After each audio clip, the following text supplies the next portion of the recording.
A desert city should not exist where it rains just a few days a year. The ancient city of Petra, carved into rose-red cliffs, defied this logic not through magic, but through a hidden masterpiece of engineering. The true wonder of this place is not the stone facades you see, but the secret network of veins that gave it life. We often think of ancient builders with simple tools, but the people of Petra, the Nabataeans, were water management geniuses. Their systems of channels, cisterns, and dams used principles that still impress engineers today. By the end of this journey, you will see these famous ruins in a completely new light, not as a dead city, but as a living, breathing machine for survival. How did they capture every drop of water in a landscape of rock and sand? And what catastrophic mistake finally caused their system to fail? What forgotten lesson from their success could help us face our own climate challenges today? When you look at the greatest achievements of the ancient world, what do you think makes a civilization truly resilient? This landscape offered a brutal paradox. For most of the year, the sun bleached the rock and the air shimmered with heat, a place where finding water was a daily struggle for survival. Yet the very same environment held a sudden, terrifying power. When the rare rains did come, they arrived not as gentle showers but as furious, concentrated downpours high in the surrounding mountains. Within moments, a bone-dry canyon like the Wadi Musa could become a churning, debris-filled wall of water, powerful enough to sweep away anything in its path. For a civilization, this presented an impossible choice. You could avoid the flood zones entirely, but then you'd have no water at all. Or you could settle near the water's path and risk being wiped out in an instant. The Nabataeans rejected that choice. They saw not a problem but a system. Their entire philosophy was one of elegant interception. They understood that the destructive flood and the life-giving resource were one and the same thing, just separated by a matter of minutes. Their goal was not to fight the desert's nature, but to negotiate with it, to slow the water down, to convince it to stay. This mindset transformed their city from a vulnerable settlement into a hydraulic fortress. So how do you begin to tame a flash flood? The answer starts not with grand reservoirs, but with a subtle, almost invisible first touch, high up in the distant hills where the water first begins its reckless journey. That first touch was an act of profound respect. Before a single drop could reach the city, the Nabataeans engaged it in a silent conversation, a negotiation that began with observation. They mapped the entire landscape as a single, interconnected watershed. They knew which slopes would shed water fastest, which rock formations would naturally channel a torrent, and where the precious silt carried by the floods would settle. This was not just engineering, it was a sacred stewardship. In a world defined by scarcity, water was the ultimate currency, and wasting it was unthinkable. Their goal, as experts like Dr. Charles Ortloff have described, was total water control. They aimed to capture every single drop of rain that fell within their vast mountainous catchment area, a staggering ambition in such an arid place. This philosophy meant they built for two opposing forces, the long, dry silence and the brief, violent deluge. Their system had to be patient enough to wait months for water, yet robust enough to survive its furious arrival.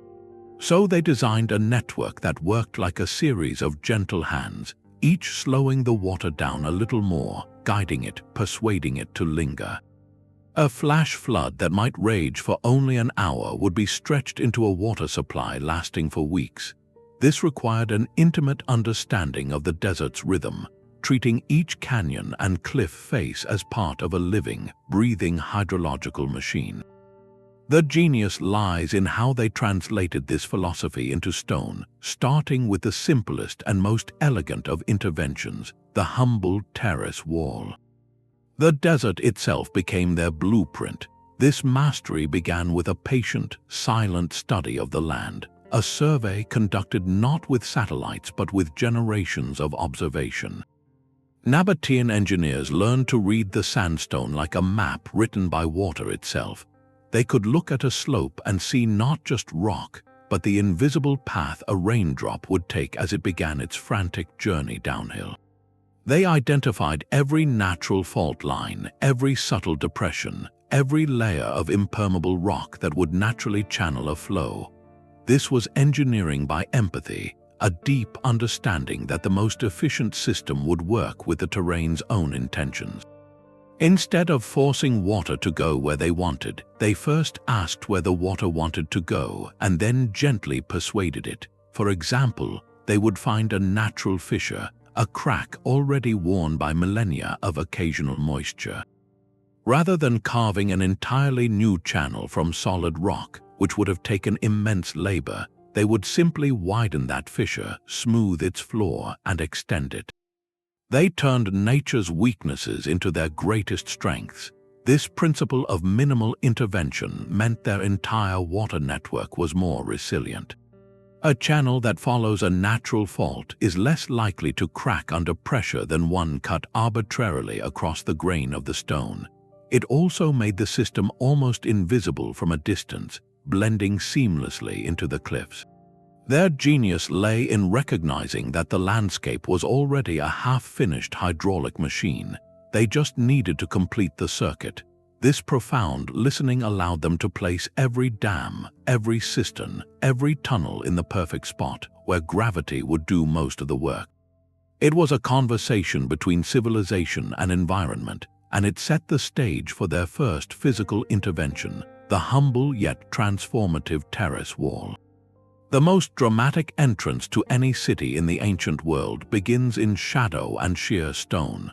For modern visitors, the Sick is a breathtaking corridor, a winding slit in the earth that builds anticipation for the glimpse of the treasury ahead. But for the Nabataean engineers, this was not a scenic pathway. It was the city's main artery, a vital piece of plumbing on a monumental scale. They saw the towering walls not as a spectacle, but as the perfect protective casing for their most precious resource. While travelers today look up in wonder, the original function of the Sick was happening under their feet and along the cliffs beside them, a hidden system designed with quiet brilliance.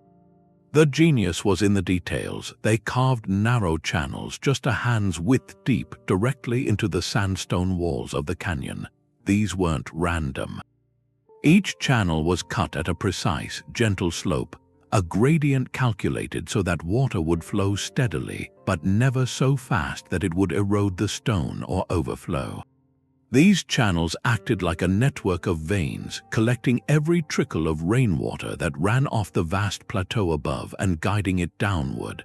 But the masterstroke was on the canyon floor. Here they laid a terracotta pipeline covered with stone slabs that ran the entire length of the Sick. This buried conduit served a dual purpose. First, it protected the clean water from the dust and debris of the busy thoroughfare above. Second, and just as crucially, it prevented the life-giving liquid from evaporating under the relentless desert sun. Think of the Sick as a natural refrigerator pipe, keeping the water cool and clean on its journey from the distant hills to the city's heart. This was infrastructure disguised as geology. The Nabataeans didn't just build in the environment, they convinced the environment to work for them. The Sick was no longer just a canyon, it was a covered aqueduct, a secret delivery system that made the city's spectacular location possible. Yet channeling water was only half the battle. The same narrow gorge that so perfectly protected their pipeline also presented a terrifying danger. What happened when the skies opened and a flash flood turned this serene corridor into a raging torrent? The answer reveals an even more sophisticated layer of their hydraulic mind, a system of flood control that was both simple and utterly ingenious. The answer lies at the very threshold of the city where a silent guardian still stands. Just before the Sick narrows into its shadowy path, the remains of a monumental dam rise from the stone. This was not a barrier meant to hold back the water forever, but a brilliant negotiator. The Nabataeans knew the Wadi Musa, the Valley of Moses, was both their lifeline and a potential executioner. A single, unmanaged flash flood could have scoured the sick clean, shattered their precious pipelines, and buried the city center under meters of rock and mud. So they built not for containment but for intelligent redirection.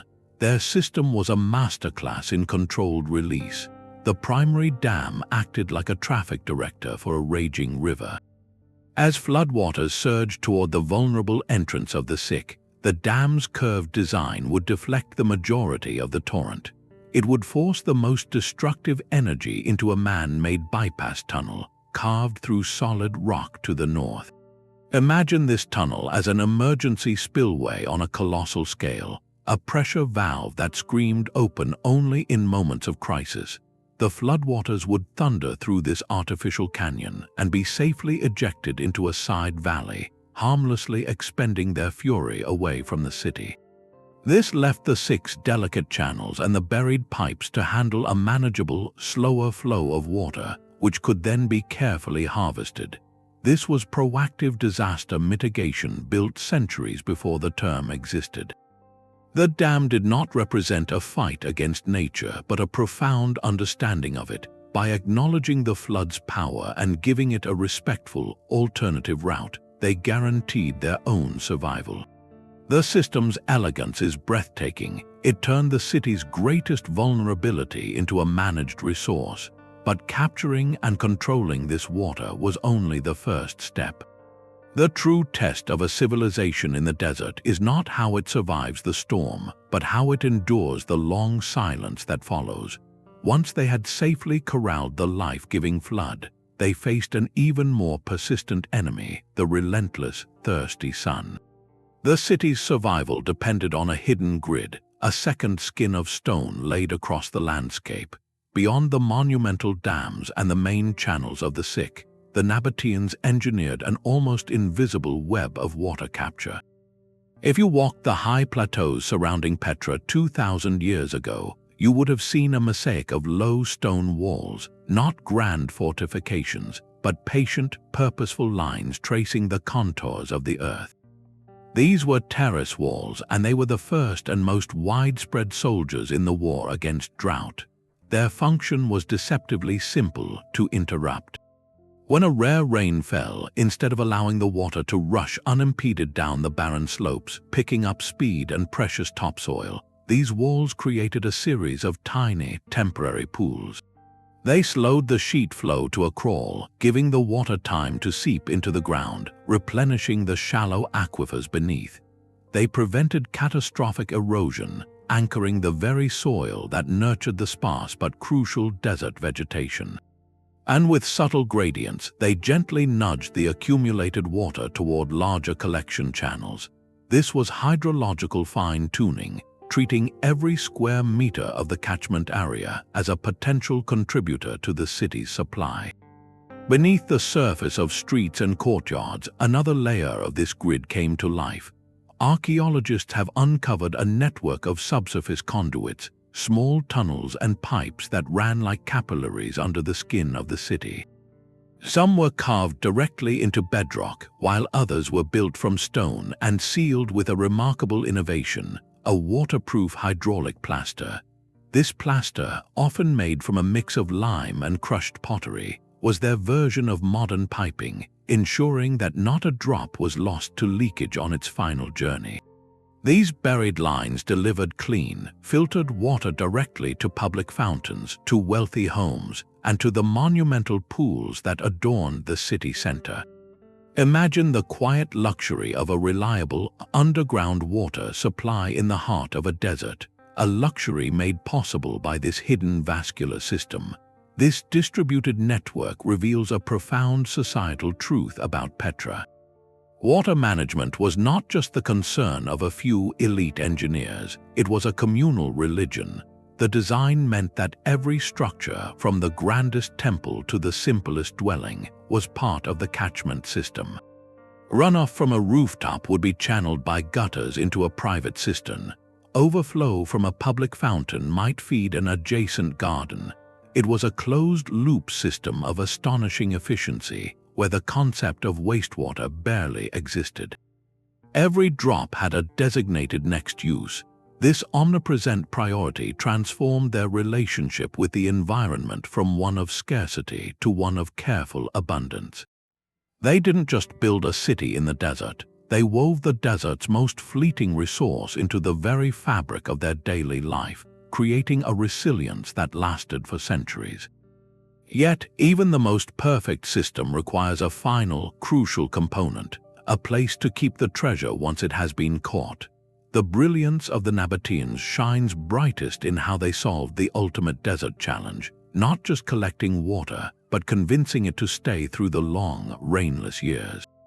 These hidden reservoirs were the city's beating heart in slow motion.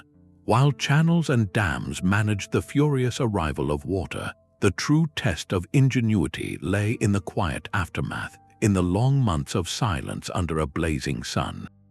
This is where the Cisterns took center stage, transforming Petra from a place that merely survived storms into a place that thrived between them.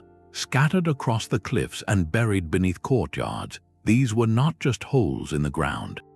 They were precision-engineered vaults, each one a calculated answer to the desert's harsh arithmetic of loss.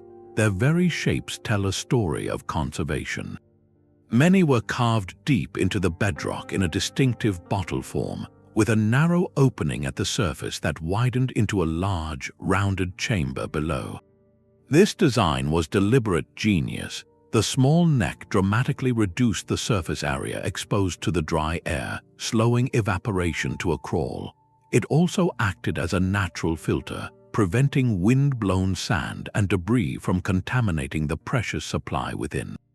Think of it like a ceramic water jar left in the shade, the ancient principle of keeping something cool by limiting its exposure. But the Nabataeans scaled this simple idea to an industrial level. To make the porous sandstone hold water, they perfected a lining known as hamra. This was a local, reddish clay mixture, pounded and smoothed into an impermeable shell that coated the entire interior of the cistern. It was their version of a modern polymer liner, a technological innovation born from intimate knowledge of their local materials. The scale of some of these reservoirs is difficult to grasp from the ruins alone. The large public cisterns, strategically placed near the city center or high on plateaus to serve entire neighborhoods, could hold volumes equivalent to multiple Olympic-sized swimming pools.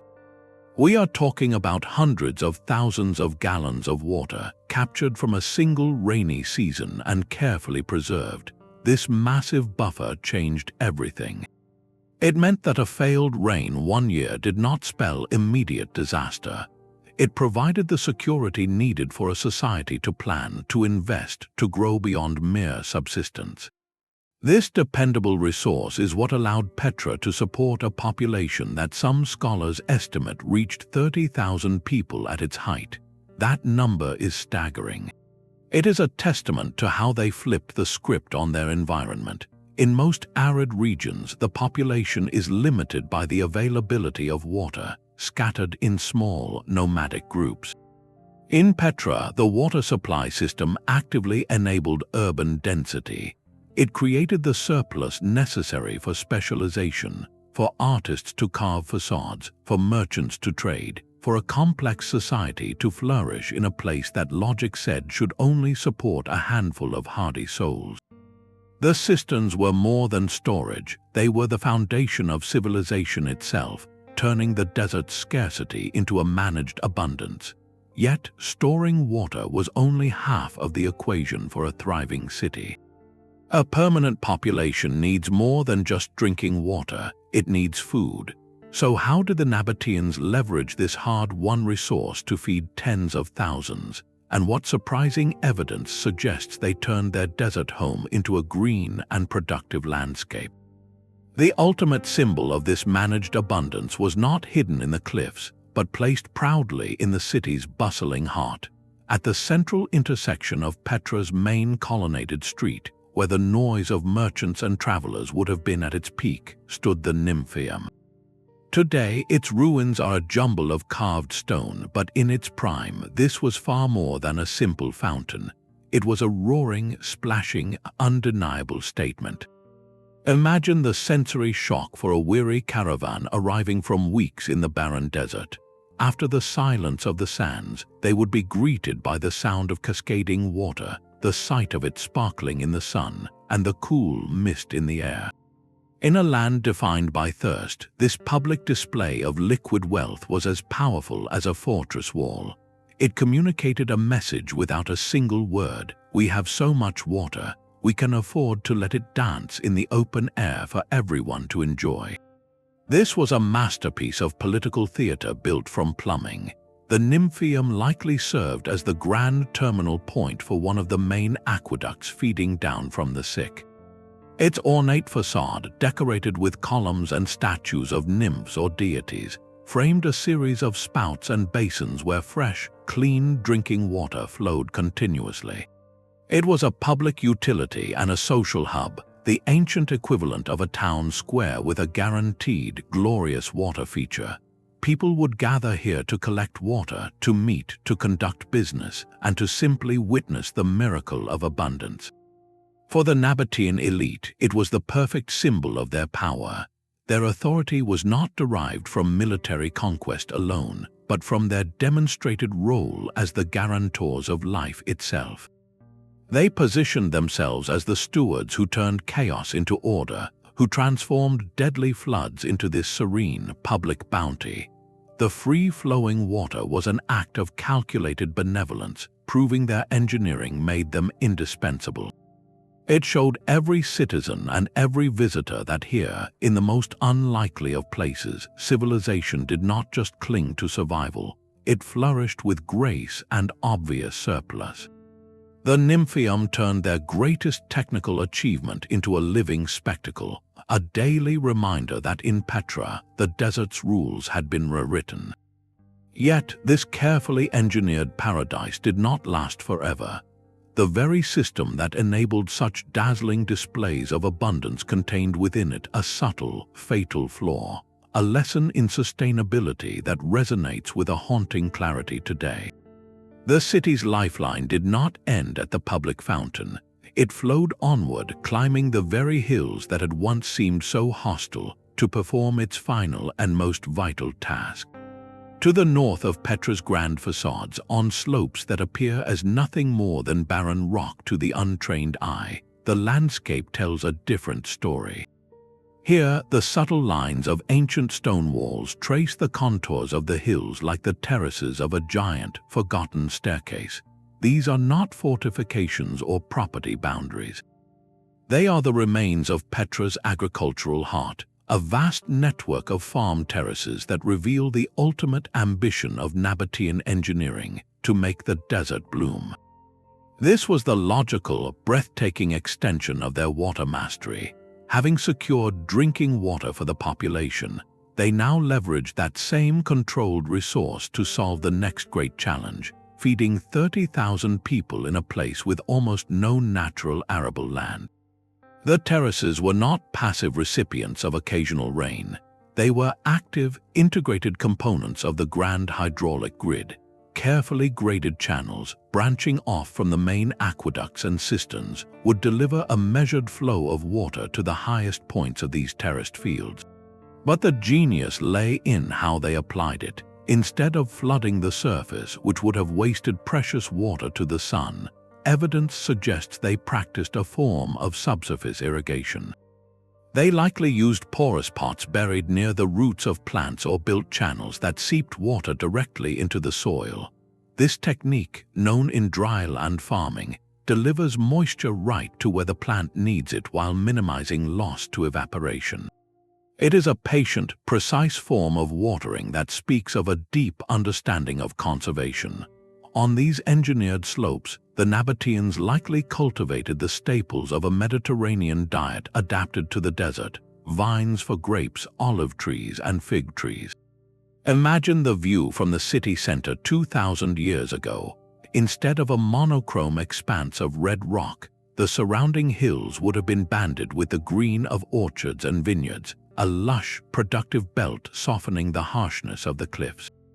This was more than just clever farming, it was a profound transformation of identity. Petra was no longer just a fortress city or a trade depot, it was a self-sustaining oasis. The terraces provided food security, reducing reliance on expensive imported grain and giving the city a powerful degree of independence. They also managed the land itself, preventing the soil erosion that would have followed any attempt at conventional farming on such steep slopes. And they added an undeniable aesthetic beauty, a demonstration that human ingenuity could create harmony and abundance even here. This holistic vision connected every part of their world. The water that began as a flash flood in a distant wadi was channeled, slowed, stored, displayed with pride in the Nymphaeum, and then finally directed to these terraces to become the essence of a grape or an olive. It was a closed-loop philosophy where every drop had a purpose, and every purpose supported the life of the city. The terraces represent the pinnacle of their settlement design, a testament to the idea that true civilization is not about dominating nature, but about learning its rhythms so thoroughly that you can weave your own life seamlessly into its fabric. Yet this intricate, brilliant tapestry began to unravel. The system that had nurtured Petra for centuries contained a vulnerability, one that was not in the stone, but in the very society it had helped to create. The engineering of water was never merely a technical feat, it was a covenant with the divine. This sacred dimension finds its most poignant expression just beyond the iconic facade of the treasury, in a quiet grotto that modern visitors often rush past. Here a spring emerges from the rock, its water cool and clear even in the height of summer. For the Nabataeans, such a place was not just a resource, it was a portal. In a world where life itself depended on the whim of distant rains, a perennial spring was a miracle made manifest, a direct gift from the gods that demanded reverence and ritual. This was not simply a water source, it was the sacred spring, a focal point where the practical genius of hydraulic control met the profound depths of spiritual belief. The management of this spring water was likely a ceremony in itself. Priests or temple attendants would have overseen its flow, channeling it through specially consecrated conduits for use in libations, purifications, or communal ceremonies. Imagine a procession moving through the sick, not of merchants but of worshippers, arriving at this grotto to collect holy water to anoint an altar or to make offerings to Dashara, the supreme mountain god, or Al-Azhar, the powerful goddess of fertility and water. The very act of controlling the spring, of ensuring its clean, reliable flow, was a form of prayer. It demonstrated human stewardship in partnership with divine favor. This intertwining reveals a fundamental truth about Petra. Water management was a sacred duty woven into the fabric of leadership. The king or the ruling elite were not just administrators, they were the chief intermediaries responsible for maintaining this vital dialogue with the gods. A failed water system was more than a civic disaster, it was a sign of spiritual disfavor. Therefore, every dam that held back a flood, every channel that guided a trickle, and every cistern that preserved a reserve was an act of religious observance. It guaranteed the community's physical survival and its spiritual standing. The sacred spring transforms our understanding of the entire hydraulic network. It was not just infrastructure, it was liturgy written in stone and water. This holistic view, where engineering, ecology, and spirituality were inseparable, is perhaps the most powerful legacy Petra offers. It suggests that the deepest resilience comes not from dominating nature, but from recognizing our place within a larger, sacred order, an insight that sustained a civilization in the desert for centuries, until the day the careful balance they maintained began, quietly, to fail. The true strength of a water system is not measured during a flood, but in the long, dry silence that follows. For the Nabataeans, their greatest enemy was not the raging torrent, but the quiet, persistent seepage into the thirsty sandstone. Every channel, every cistern, every reservoir was carved into a rock that naturally acts like a sponge. Without a solution, their meticulously captured water would simply vanish into the ground before it ever reached a single home or field. Their answer was a material so advanced it can still be found clinging to the ancient stone today, a testament to their forgotten chemistry. They invented a revolutionary hydraulic plaster. This was not the simple mud or lime mortar used elsewhere in the ancient world. This was a purpose-built, engineered material, a waterproof skin they applied to the entire inner surface of their waterworks. Its recipe was a closely guarded secret of survival. Archaeologists analyzing surviving samples have found it was a sophisticated composite. The base was slaked lime, which reacts with water to form a hard, cement-like binder. But the transformative ingredients were the additives. They mixed in volcanic ash or finely crushed pottery shards, materials rich in silicates. When combined with the lime and water, these elements triggered a slow chemical reaction, a process known as pozzolanic reaction, that created an exceptionally dense crystalline structure. This structure was the key. It filled every microscopic pore, forming a barrier so impermeable that water could not penetrate it.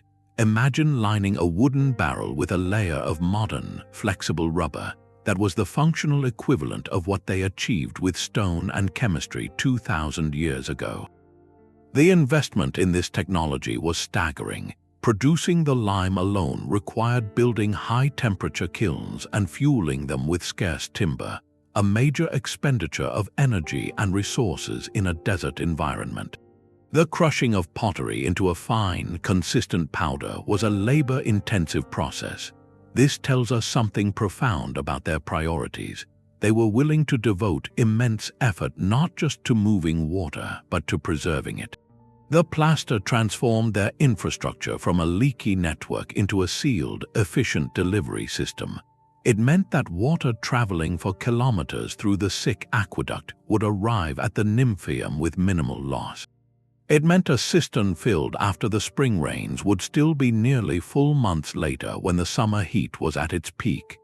This material science breakthrough was as vital to Petra's existence as the grand design of the dams and channels.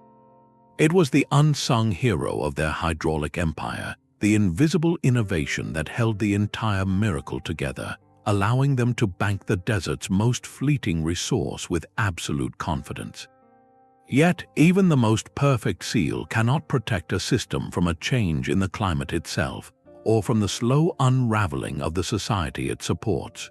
The quiet genius of their system is measured in fractions of a degree.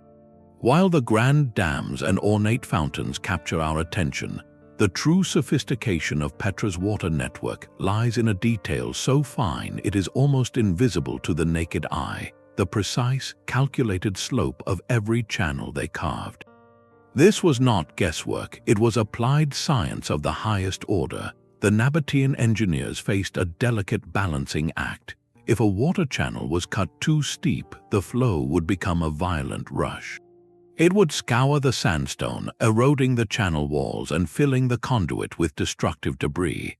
But if the slope was too shallow, the water would move like thick syrup, stagnating in the desert heat, allowing silt to settle and algae to bloom, turning their lifeblood into a foul, undrinkable sludge.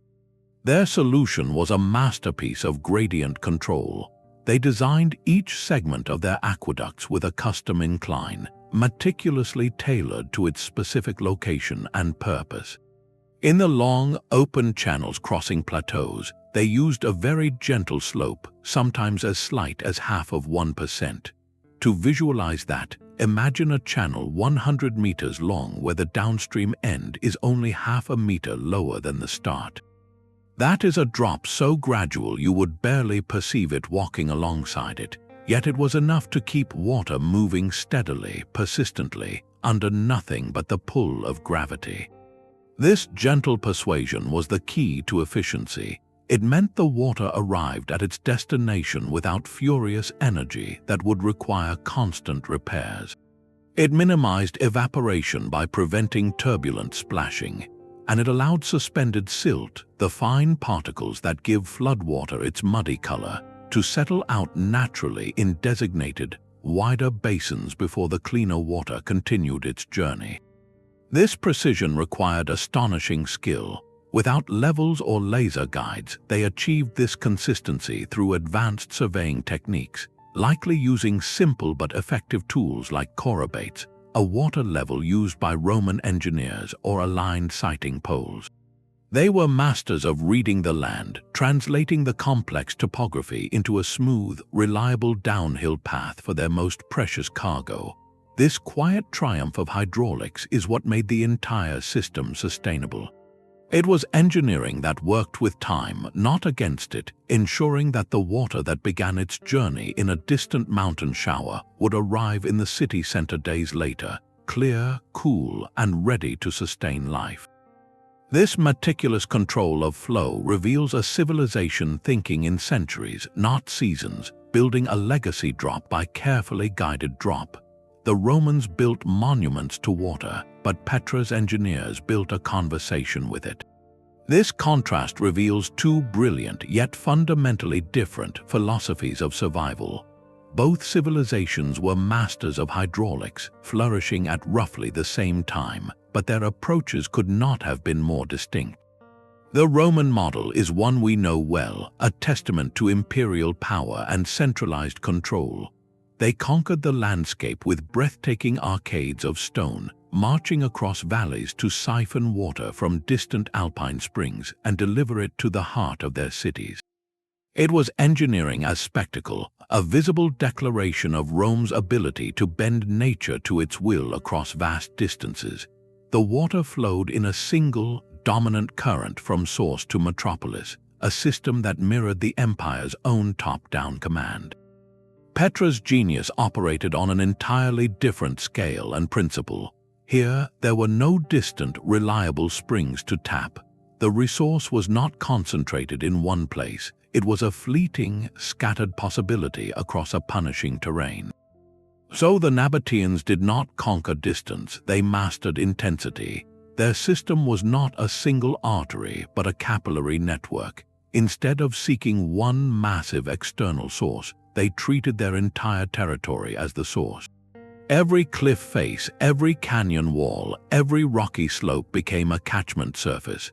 Their engineering was decentralized, a web of thousands of small interventions, terraces, microchannels, and cisterns, all working in concert to harvest, slow, and store every possible drop right where it fell.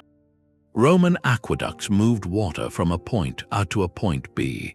The Nabataean system moved water from everywhere to everywhere else, creating a resilient, distributed grid. This difference speaks to their core motivations. Roman hydraulic engineering was often about enabling urban luxury, public baths, and grandiose fountains that displayed abundance. Nabataean engineering was first and foremost about preventing extinction. It was innovation born of absolute necessity, a dialogue with scarcity so profound it shaped their entire worldview. One system showcased imperial bounty, the other guaranteed existential survival. This does not diminish Roman achievement, but it elevates Petra's. It proves there was no single path to ancient mastery. Where Rome applied overwhelming force and scale, Petra applied precision and patience. One represents the power to redirect a continent's resources. The other represents the wisdom to listen to a desert's whisper and weave a civilization from its reply. Their mastery began with a question only the desert itself could answer. Before a single channel could be carved or a cistern lined, the Nabataeans faced a monumental task of discovery. Across hundreds of square miles of fractured cliffs and hidden canyons, they needed to locate every possible trickle, every hidden spring, every faint seepage point where water whispered its presence through the stone. In a landscape designed to hide its secrets, how did they perform this impossible survey? This remains one of Petra's most compelling mysteries, a testament not to their tools, but to their profound way of seeing. They did not have satellites or geological radar.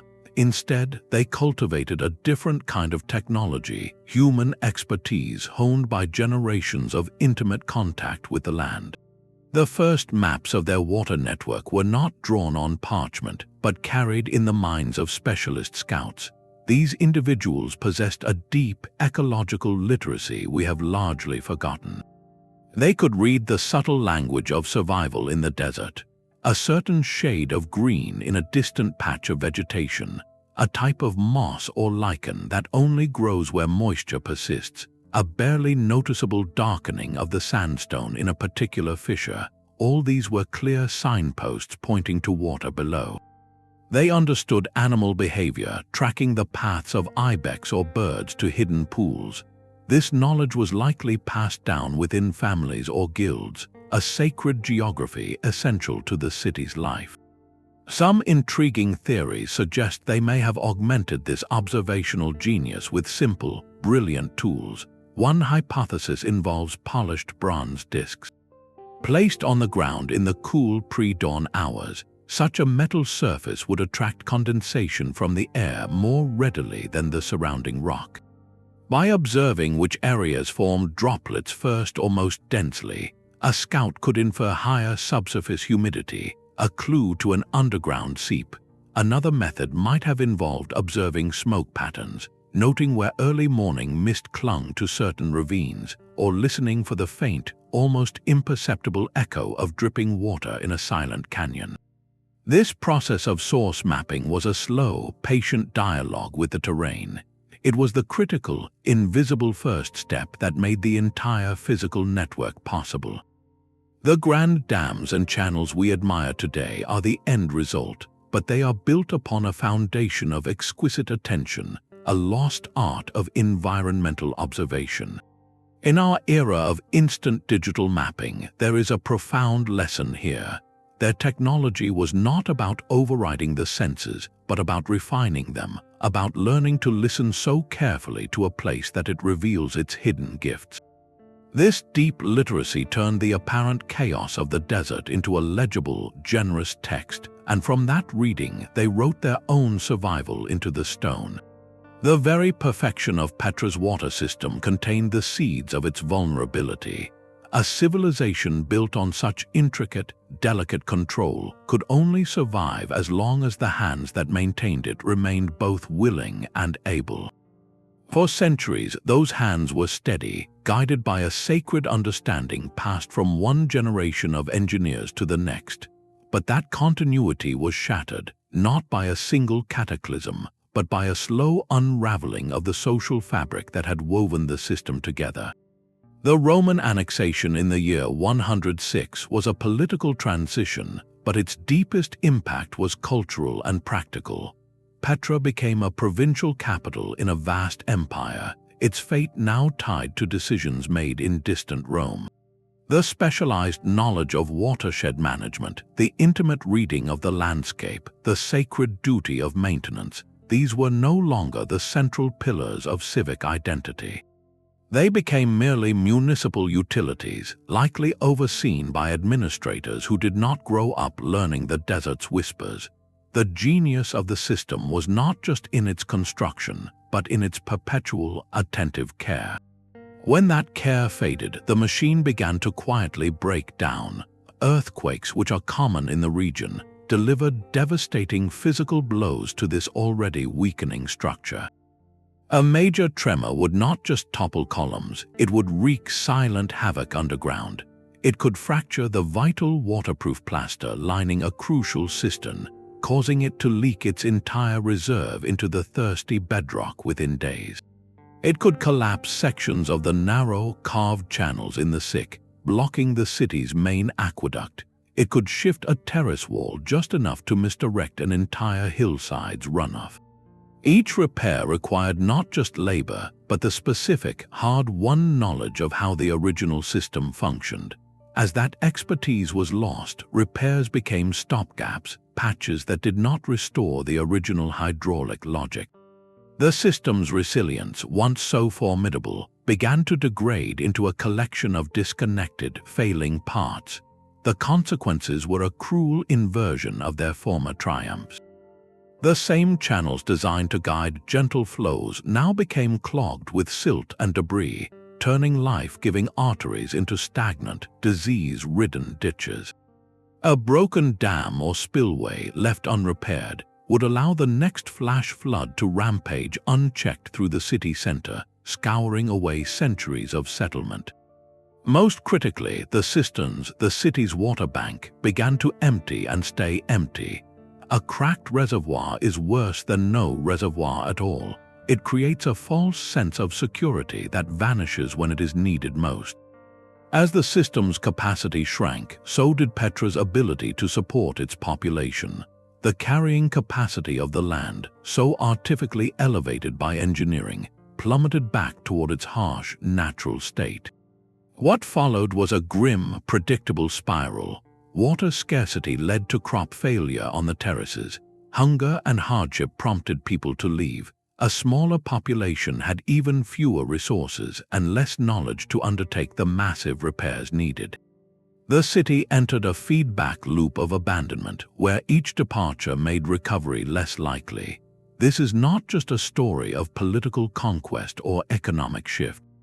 It is a profound lesson in the nature of sustainable systems. Petra's civilization was not a permanent conquest of the desert, but a brilliant, temporary partnership with it. The partnership required constant renewal, a daily choice to listen, to maintain, to respect the balance.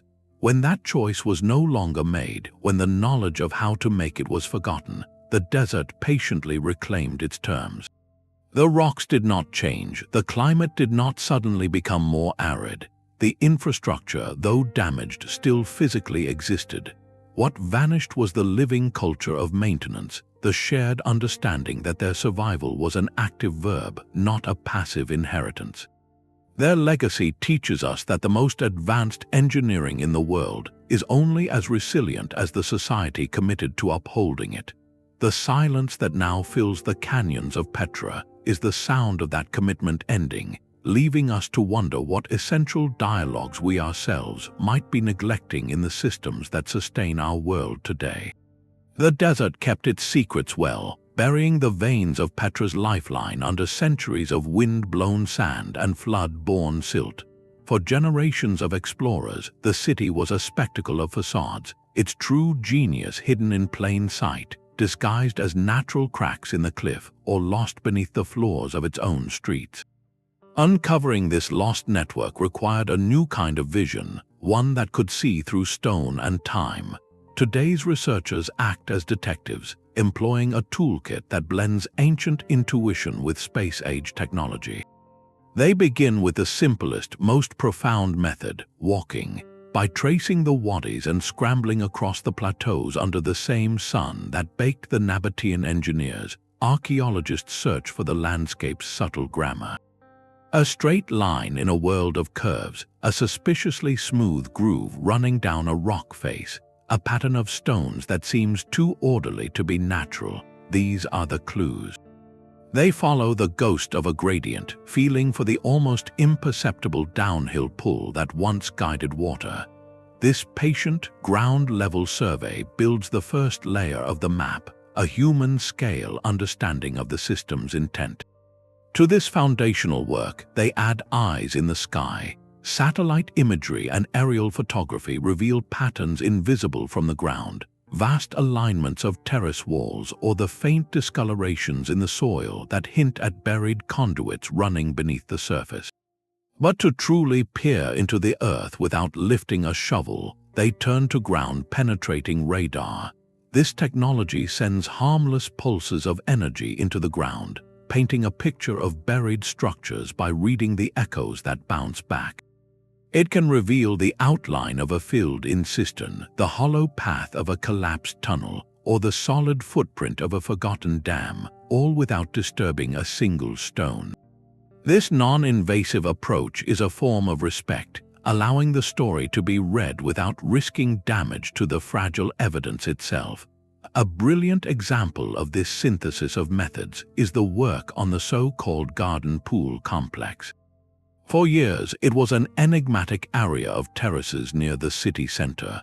Through meticulous excavation and analysis, researchers like Dr. Lee and Bedal uncovered not just a reservoir but an integrated leisure garden. They found how water was channeled into a large, reflective pool, likely surrounded by shade trees and flowering plants, a deliberate oasis of coolness and tranquility. This discovery reframed the entire narrative. It showed that Nabataean water management wasn't solely about grim survival. It was also about crafting beauty and comfort, about creating spaces for social life, and demonstrating such total control over their environment that they could afford the luxury of a decorative garden. Each scan, each surveyed line, each excavated tile adds another fragment to the puzzle. The emerging picture continues to astonish. The system was vaster, more interconnected, and more precisely calibrated than anyone previously dreamed. What we are recovering is not just a set of pipes and pools, but the physical blueprint of a philosophy, a master plan for living in harmony with a fierce and unforgiving land.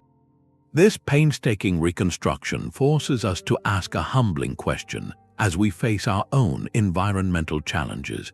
What essential wisdom have we buried in our pursuit of simpler, more forceful solutions? The silent stones of Petra hold a blueprint for our own thirsty future. In a world where once reliable rivers are shrinking and aquifers are being drained faster than they can refill, the principles that sustain this desert city are not just historical curiosities, they are urgent modern imperatives. The Nabataeans mastered a philosophy we are now struggling to relearn: how to live within the strict water budget of a place. Their entire system was built on 4 pillars that are the foundation of sustainable water management today. First, they maximized catchment, treating every surface as a potential collector. Second, they minimized loss through ingenious sealing and shaded channels. Third, they stored efficiently in those deep, narrow-necked cisterns. And fourth, they designed not just for scarcity but for flood resilience, using dams and spillways to turn danger into resource. This is not ancient magic, it is profound logic written in stone. Modern cities in arid regions, from the American Southwest to the Middle East, face eerily similar challenges to Petra. The instinctive response has often been massive, centralized engineering, pumping water across hundreds of miles or burning immense energy to desalinate seawater. These are vital tools, but Petra's legacy suggests they should not be the only tools. The Nabataean model is a powerful case for localized, integrated systems that work with the local ecology. Imagine a modern neighborhood designed like Petra. Rooftops and paved areas would channel rainfall not into storm drains, but into underground cisterns for irrigation. Parks and green spaces would be designed as retention basins to slow runoff and recharge groundwater, just like those ancient terrace walls. Every new building would be required to have its own water capture and storage capacity, creating a distributed, resilient grid.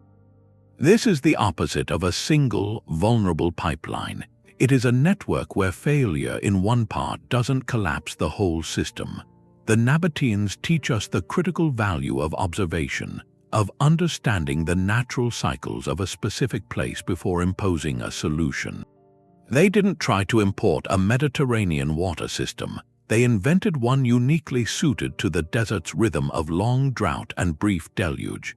For us, this means designing with local rainfall patterns, soil types, and seasonal floods in mind, not applying a one-size-fits-all blueprint.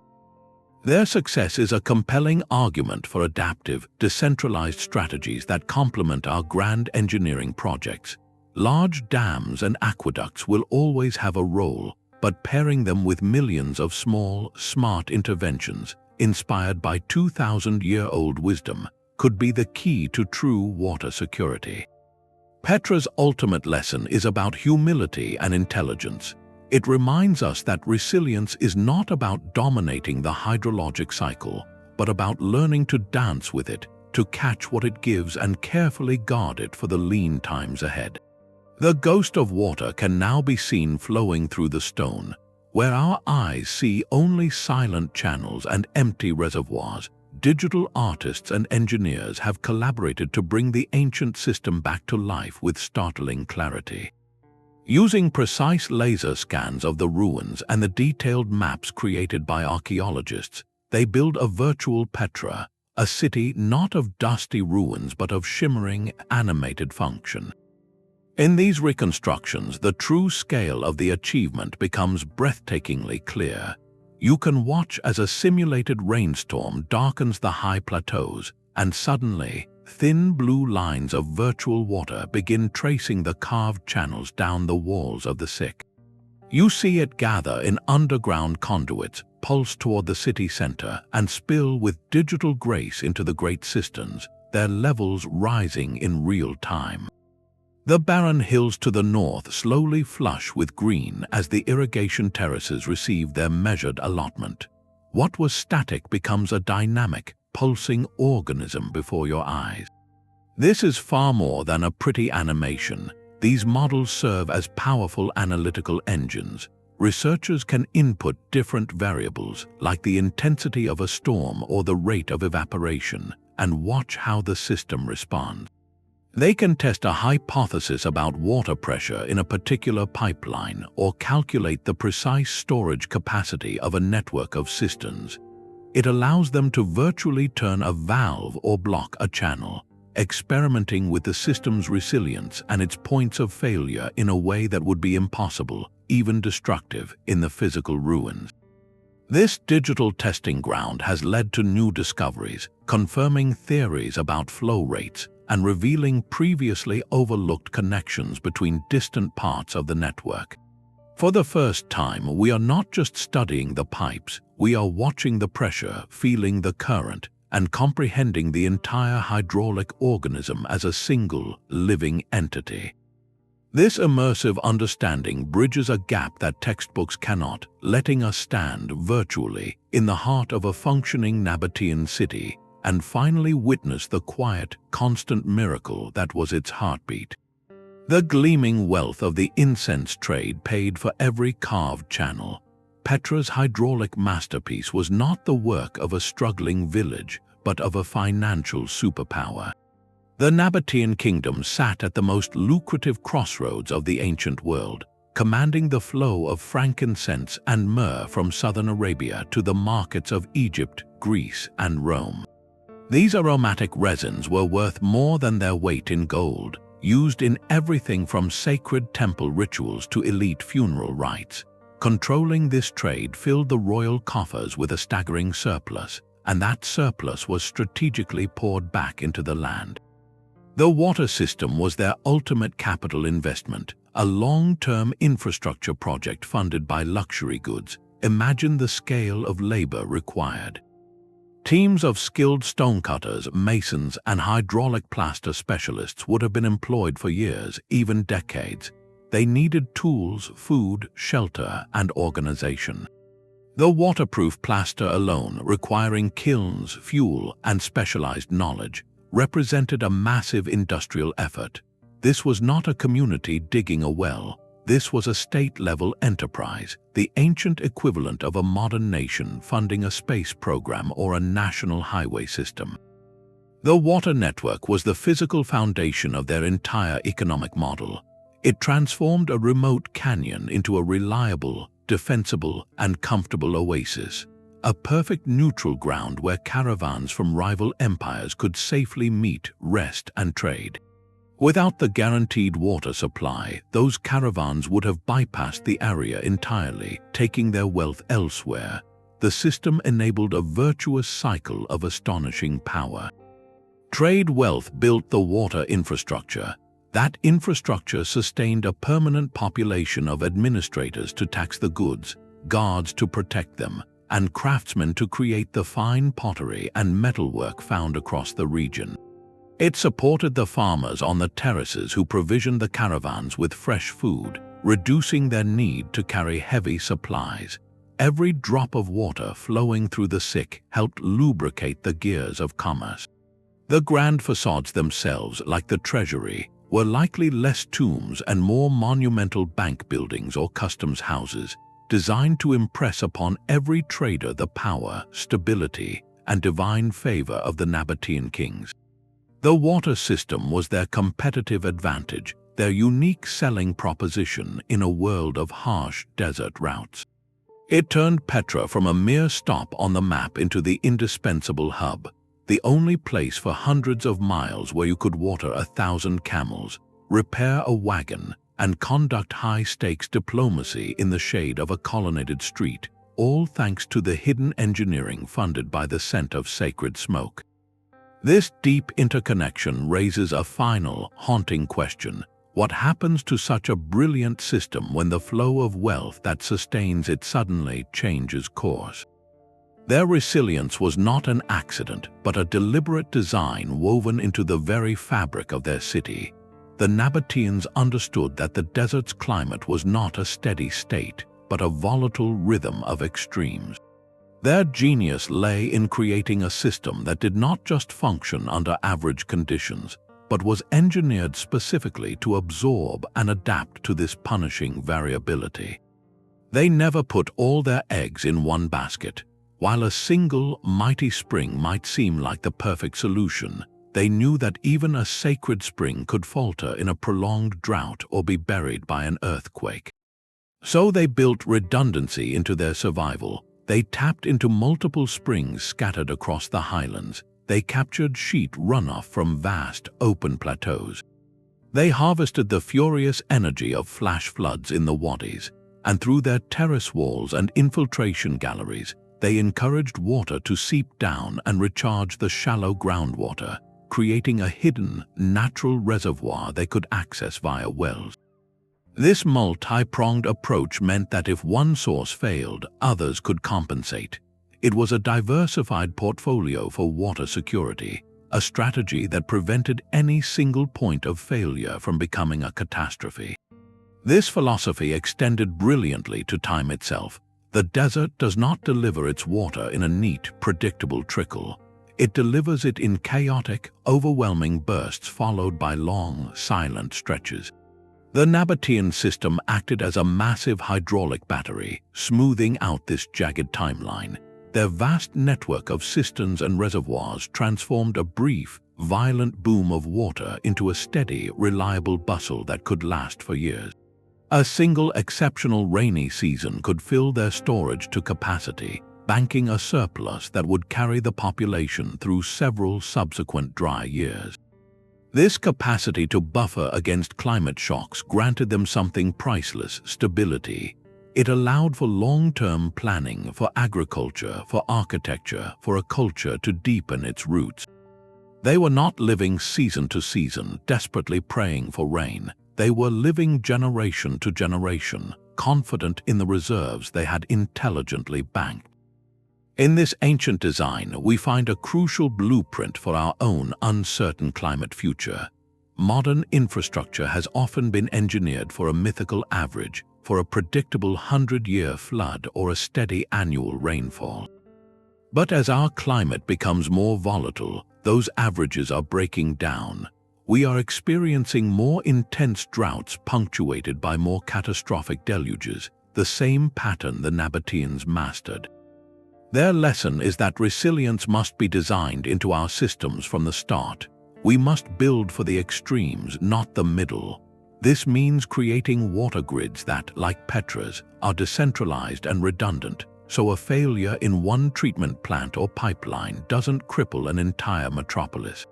It means investing in distributed storage, from household rainwater tanks to large-scale aquifer recharge projects, to capture the bounty of wet years for use in dry ones.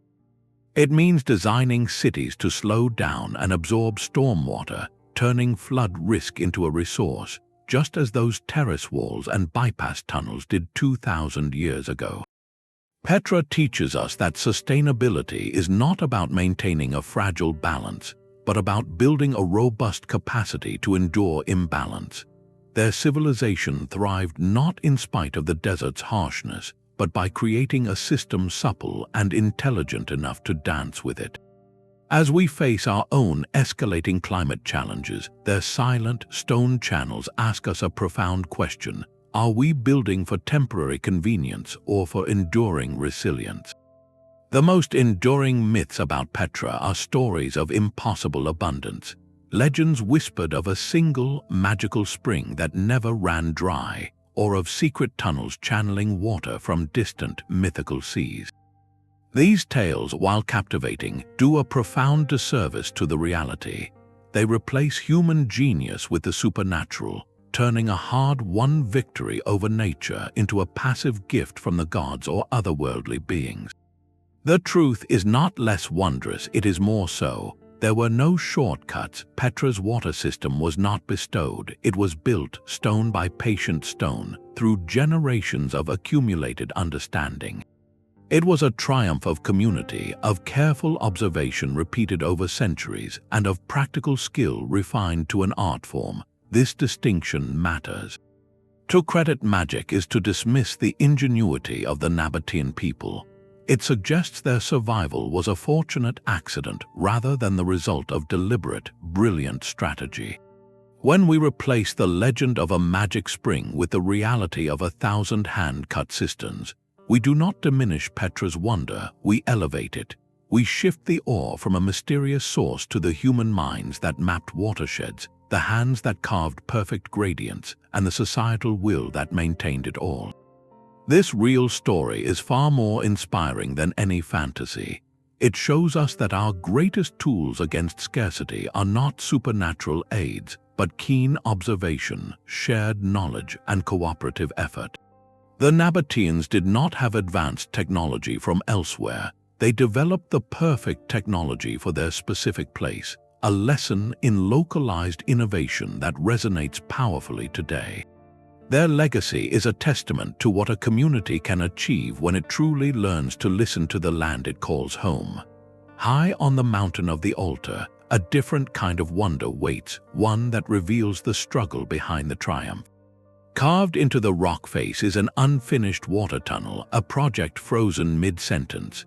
This isn't a polished monument but a raw workshop, a glimpse into the moment the chisel stopped and the dust settled for the last time.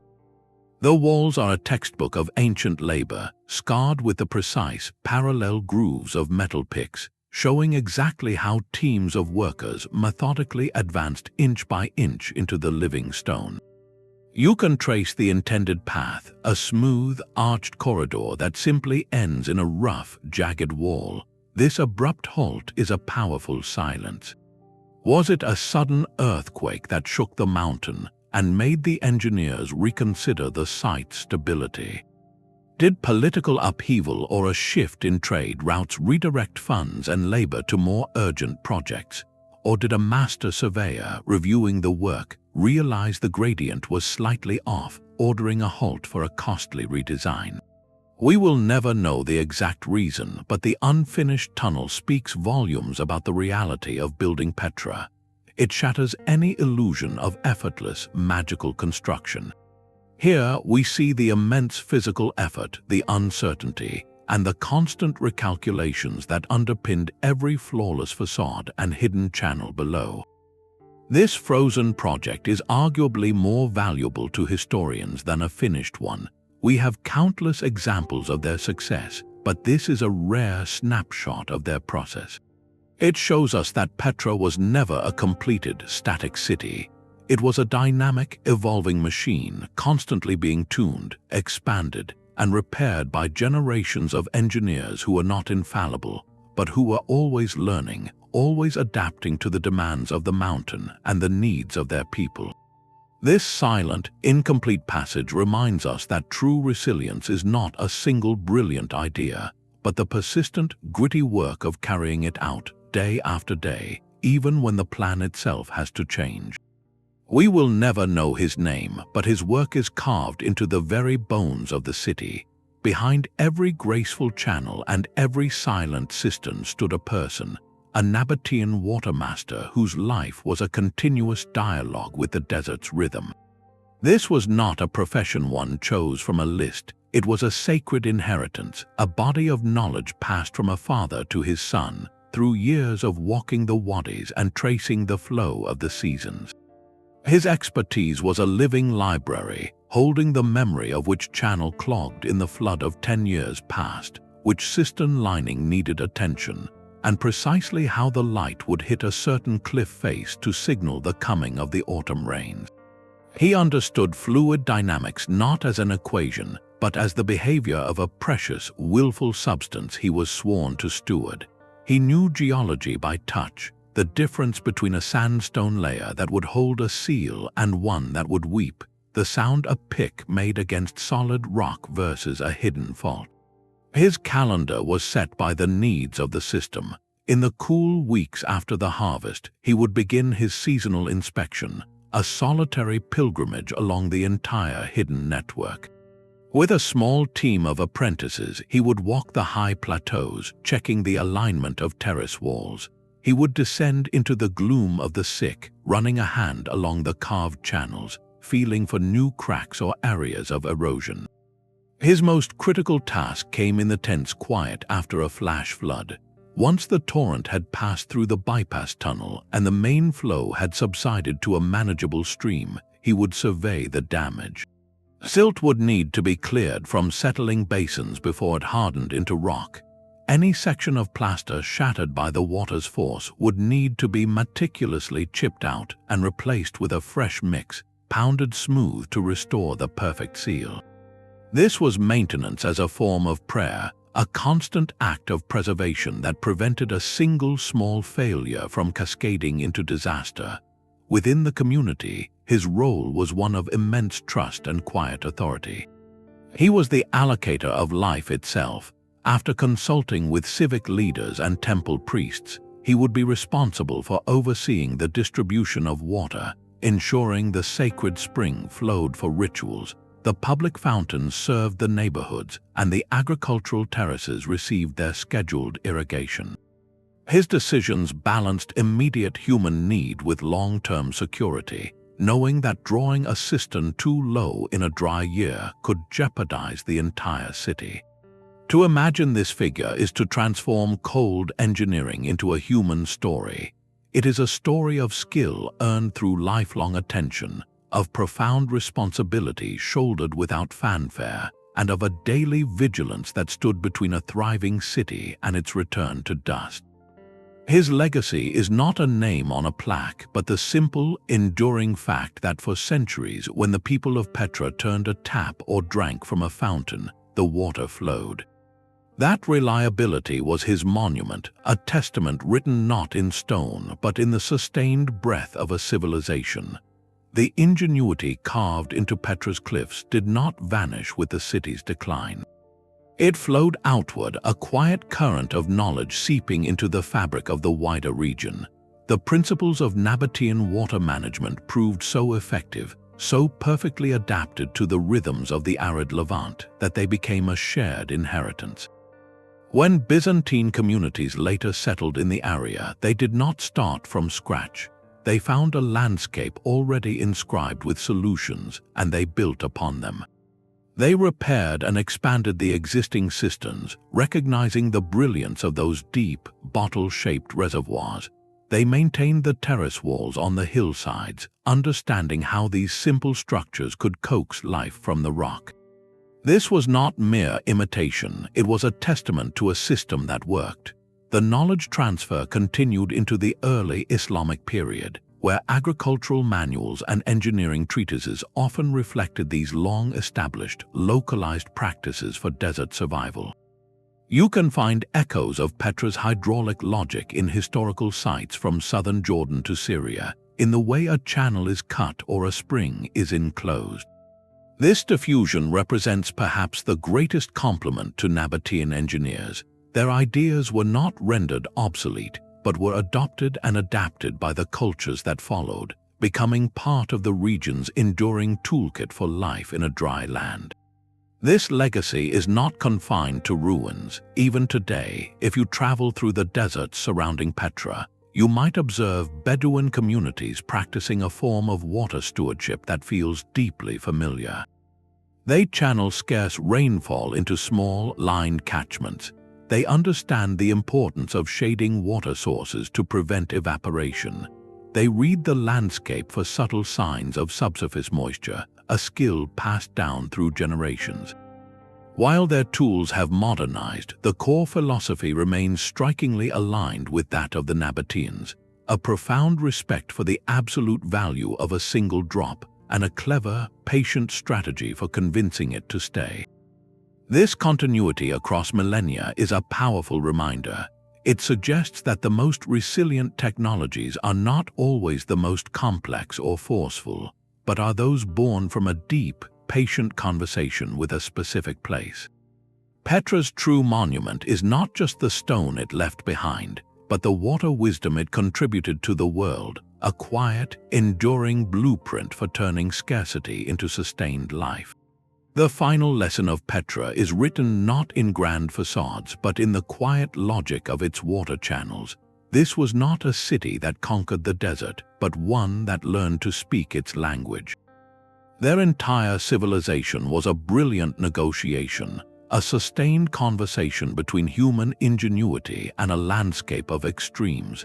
Every carved channel, every hidden cistern, and every terrace wall represents a choice to observe, to adapt, and to build a future within the strict budget nature provided. They teach us that resilience is not about overwhelming force, but about intelligent harmony. They turned their greatest vulnerability, the sporadic and violent flash flood, into their most reliable resource through a system of respect and redirection. This ancient network stands as a powerful counterpoint to our modern instincts for centralized, high-energy solutions. It reminds us that sometimes the most advanced technology is not the newest, but the most appropriately adapted, a system designed from the ground up for the specific rhythms of its place. As climate patterns shift and water scarcity becomes a pressing global reality, Petra's silent stones offer a surprisingly urgent blueprint. They urge us to design for catchment, for storage, and for the intelligent distribution of every precious drop. They ask us to consider resilience as a distributed network, not a single point of failure, and to see our environment not as an adversary to be dominated, but as a partner in a delicate, essential dance. The ruins of Petra, therefore, are far from dead. They are a classroom. The next time you see a photograph of its rose-red cliffs, look beyond the carved monuments. See the subtle grooves that guided life giving water, the high plateaus that acted as vast catchment basins, and the hidden chambers that banked a desert fortune. This hidden history challenges us to rethink our own relationship with the resources that sustain us. If these silent channels could speak, they might tell us that the greatest mysteries often hold the most practical solutions, waiting only for us to listen. Thank you for exploring this journey into ancient engineering with us. If you found this look at Petra's hidden heart fascinating, please subscribe for more deep dives into historical mysteries. Let us know in the comments which ancient technology you would like us to explore next.